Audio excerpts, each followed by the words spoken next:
अच्छा हुआ जो अभी तक दान बांटना आरंभ नहीं हुआ।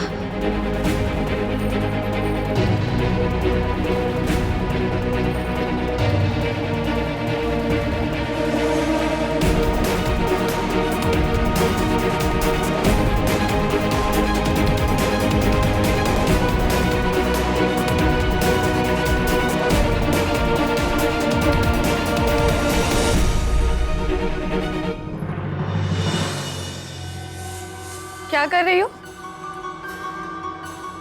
चिंता मत करो, ये स्वर्ण वो नहीं जो तुमने बहुत चतुराई से कर्ण से चुराए थे।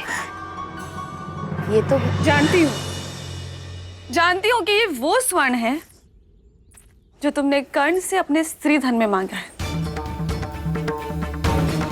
तुम्हारी सारी सूचना मुझे समय समय पर मिलती रहती है, परंतु कितनी बड़ी मूर्ख हो तुम। तुमने स्वयं अपना स्त्रीधन मांग लिया, अपने संबंध को स्वयं समाप्त कर दिया। और किसके लिए? इन भूखे नंगे भिखारियों के लिए, जिन्हें स्वर्ण और पीतल के बीच का अंतर ही नहीं पता। इन्हें पीतल मिल जाता तो क्या हो जाता? क्या पा लिया तुमने ये सब करके? संतोष, संतोष पाया है हमने। माँ के नाम से कर्ण ने ये जो दान किया है ना, अब जाके उन्हें उनका पुण्य मिलेगा जो उनके काम आएगा। और इसकी खुशी जो हमें मिली है वो तुम कभी समझ ही नहीं पाओगी। संतोष से मिला सुख और स्वार्थ से मिली प्रसन्नता, इन दोनों चीजों में कितना अंतर है हम शायद ही तुम्हें समझा पाएंगे। और सच कहे तो तुम तो इनसे भी ज्यादा दरिद्र हो, क्योंकि तुम्हें सिर्फ छीनना आता है।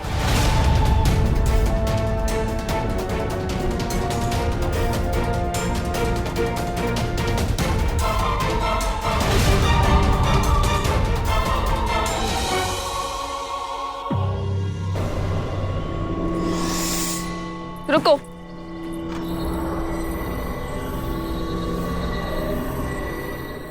ये रही तुम्हारी माला, अब चलती बनो। तुम्हारी पोटली भी तैयार है और तुम्हारा रथ भी। और हाँ, माँ की चिंता मत करना, अब वो ठीक है। जाओ। महारानी की जय हो।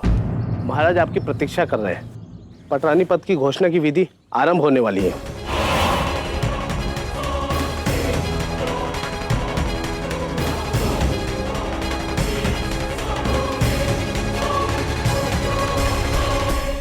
चौंक क्यों रही हो? अब ना तो तुम मेरी शत्रु हो, ना ही मेरी सौतन। अब तुम पराजित हो चुकी हो, और ये दिन तुम्हारे ही कारण तो देखने मिला है मुझे। कर्ण का धन, पटरानी होने का गौरव और इस महल पर पूर्ण नियंत्रण। तुम्हारा तो जितना भी आभार प्रकट करूं कम है।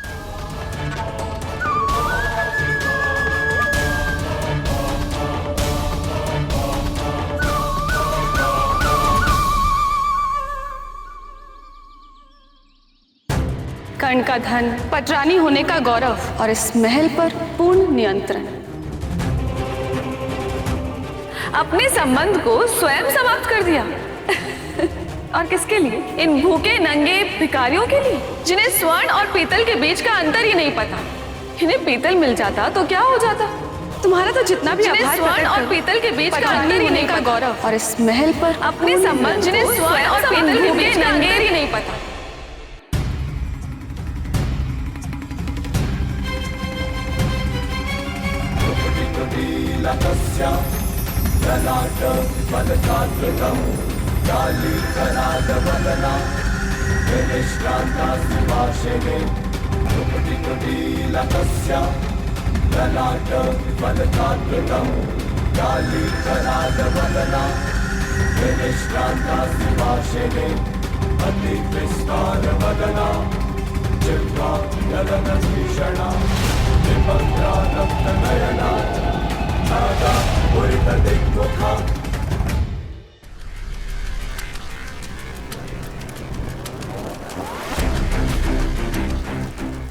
हमें अपने इस सिंदूर का मूल्य चाहिए। हमें भी 100 मन स्वर्ण चाहिए, हमारा स्त्रीधन।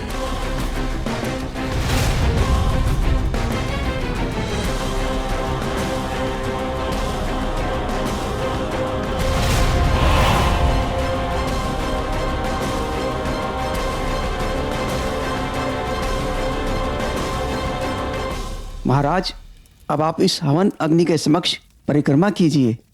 इस अग्नि को साक्षी मानते हुए कस्तूरी देवी को आप अंग देश की पटरानी घोषित कीजिए।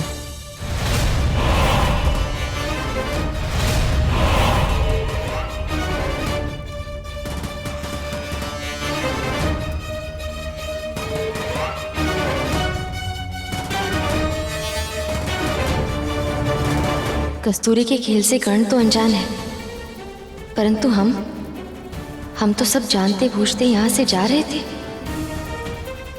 हम कर्ण को इस लोभी स्वार्थी धूर्त स्त्री के साथ कैसे छोड़ चले जाए? कस्तूरी, ये युद्ध तुम्हें हम इतनी सरलता से नहीं जीतने देंगे। जो मान सम्मान कर्ण ने इतने परिश्रम और तपस्या से कमाया है, उसे तुम अपने स्वार्थ की अग्नि में भस्म कर दो। इसका अब कोई अवसर तुम्हें ना देंगे। खड़ी है अपने कर्ण के आगे उनकी ढाल बनकर, कर्ण संगिनी।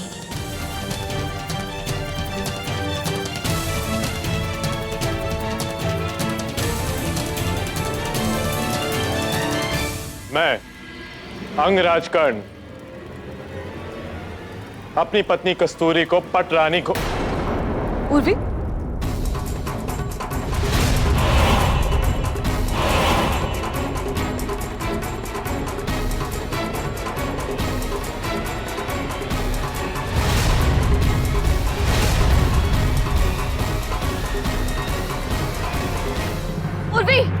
अंगराज कर्ण, कस्तूरी को अपनी पटरानी बनाने के आपके निर्णय को हम अस्वीकार करते हैं।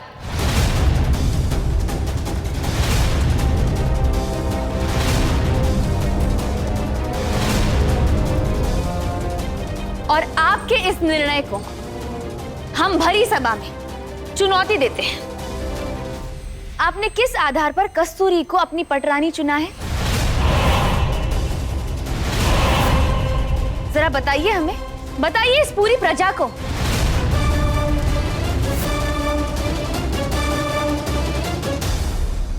कस्तूरी ने तो आपको बचपन में ही त्याग दिया था। इन्होंने तो आपके या आपके ध्येय की तरफ कभी निष्ठा दिखाई ही नहीं। ना आपकी संगिनी होने का एक भी कर्तव्य निभाया है, ना एक धर्म निभा पाई है या आपकी पत्नी बन पाई है। और कर्ण, पत्नी तो हम भी आपकी हैं, तो इस पद पर हमारा भी उतना ही अधिकार है।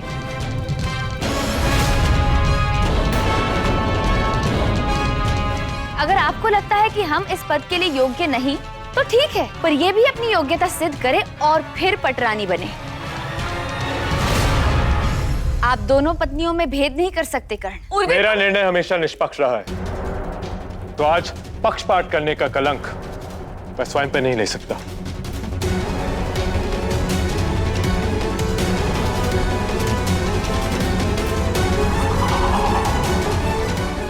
आज आप अपने अधिकार के लिए स्वयं खड़ी हुई, तो इस बात का सम्मान करते हुए मैं आप दोनों को पटरानी पद के लिए अपनी योग्यता सिद्ध करने का पूर्ण अवसर देता हूं।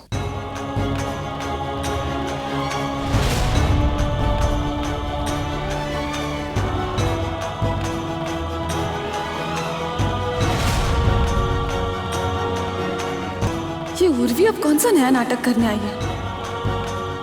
मुझे ऐसा क्यों लग रहा है कि उर्वी ये सब केवल पटरानी बनने के लिए नहीं कर रही। मैं जानती हूँ उसे, वो इतनी महत्वाकांक्षी नहीं। फिर क्या कारण हो सकता है?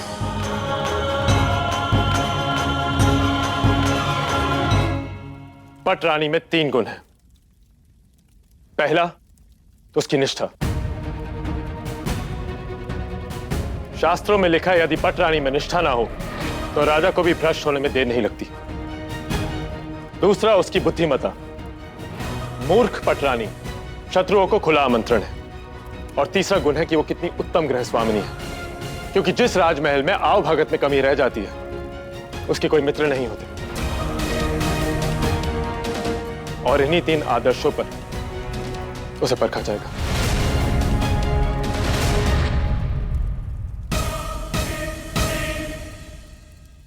अंगराज, इस देव की पूजा के लिए अभी पटरानी के हाथों से बने महाप्रसाद की आवश्यकता पड़ेगी। स्वयं इष्ट देव ने इस परीक्षा को आरंभ करने का संकेत दिया है, तो महाप्रसाद से ही आप दोनों इस परीक्षा को आरंभ करेंगे। और जिसका बनाया प्रसाद इष्ट देव को चढ़ेगा वो पटरानी पद के लिए पहली सीढ़ी चढ़ जाएगी। स्मरण रहे, पटरानी का एक श्रेष्ठ स्वामिनी होना अनिवार्य है, जो सामाजिक और धार्मिक कार्यों में अन्नपूर्णा की भांति योगदान दे सके। हमें स्वीकार है। मैं महाभोग बनाऊंगी और हम बनाएंगे हलवा।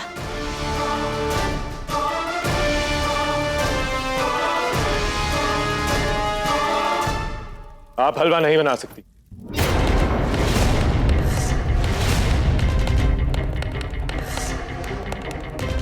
पकवान बनाना कठिन नहीं, परिस्थिति को संभालना भी आवश्यक है।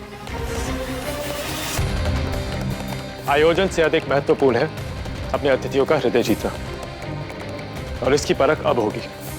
प्रसाद बनाने के लिए कोई भी सामग्री आप स्वयं रसोई से नहीं ले सकते, बल्कि घर के सदस्य आप दोनों को अपने मन से सामग्री देंगे, और जितनी सामग्री आप दोनों को मिलेगी उसी से आपको महाप्रसाद बनाना पड़ेगा।